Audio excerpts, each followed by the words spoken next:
प्रिय विद्यार्थी, अभी यूपीएससी 2025 में एक प्रश्न पूछा गया, क्या राष्ट्रपति की क्षमादान की शक्ति में सीमित न्यायिक पुनर्विलोकन हो सकता है। तो विद्यार्थियों को बड़ा कंफ्यूजन था इस पर, तो ध्यान रखिएगा, न्यायपालिका ने इसके संबंध में मार्गदर्शन दिया है कि राष्ट्रपति की क्षमादान की शक्ति के आधार का न्यायिक पुनर्विलोकन नहीं होगा। यानी राष्ट्रपति ने किसी को किस आधार पर लघुकरण किया, परिहार किया, विराम किया या प्रविलंबन किया या क्षमा किया, इसका न्यायिक पुनर्विलोकन नहीं होगा। लेकिन अगर राष्ट्रपति के मनमाने क्षमादान का आर्बिट्रेरी रूप में इसका प्रयोग करेगा या अतार्किक इरेशनल रूप से इसका प्रयोग करेगा या असद्भावपूर्ण मैलाफाइड रूप से इसका प्रयोग करेगा, यानी कि क्षमादान की शक्ति का, तब उसका न्यायिक पुनर्विलोकन किया जा सकता है। इससे निष्कर्ष क्या निकला कि राष्ट्रपति की क्षमादान की शक्ति का सीमित न्यायिक पुनर्विलोकन हो सकता है।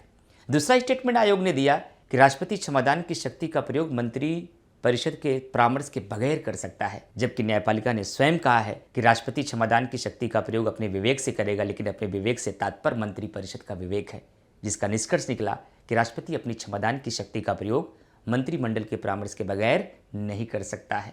इसलिए दूसरा स्टेटमेंट इसका गलत था। लेकिन ध्यान रखिएगा फ्रेंड्स, अभी उत्कर्ष ऐप पर आपका बिग समर सेल स्टार्ट हो गया है, इसलिए उत्कर्ष ऐप के सभी ऑनलाइन कोर्सेज पर अभी आपको मिल रहा है 90% तक का डिस्काउंट, और प्राइम कोर्स लेने पर 10% का एक्स्ट्रा डिस्काउंट मिल रहा है, जिसके लिए कूपन कोड प्राइम का इस्तेमाल करना होगा।